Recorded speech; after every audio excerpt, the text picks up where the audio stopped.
Hello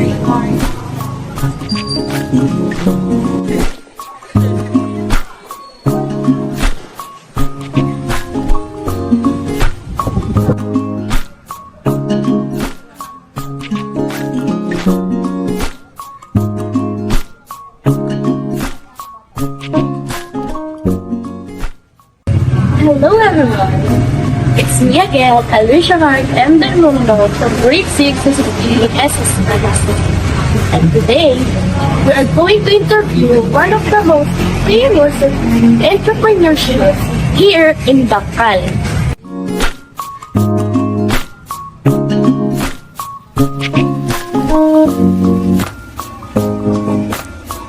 Ipakikilala ko sa inyo ang may-ari ng Cocineros na si Ginang Shoni Tansinko. Magandang araw po, Ma'am Shoni. Magandang araw din naman. Kamusta po ang inyong negosyo? Okay naman. May mga ilang katanungan lang po ako na gusto ko pong malaman tungkol sa inyong pag-negosyo. Para po sa unang katanungan, how the business started? Paano nag-umpisa ang negosyo nyo? Ang mister ko yung unang nagsabi na magtinda kami dahil marunong naman siyang magluto. Kaya ito natisipan namin magkarinderya.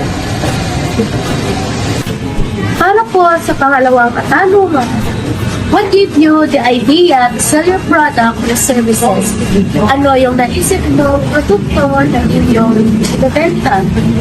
Ito yung mga pagkain, ulam, mga pansit, lahat ng pwedeng pagkain na pwedeng ibenta. Para po sa pangatlong katanungan, what do you think are the factors that the buyers show the motivated to sell your particular product? Ano ang naisip ninyong dahilan kung bakit mabili ang inyong produkto? Quality, masarap, malinis. Lahat tilik naman po na mabumibili ang inyong paninda o inyong mga binibenta. Oo, sa awan ng Diyos nakakaubot kami araw-araw. Ito niyang iba pa yung sa gabi. Nakakapil pa naman ng bahay.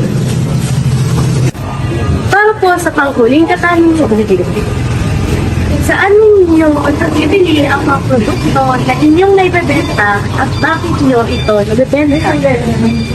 Dito lang sa sa palengke ng Kawayan. Ito kami naninino ng mga binibenta namin. Kaya namin na ibebenta dahil mga sariwa nga yung binibili namin sa palengke.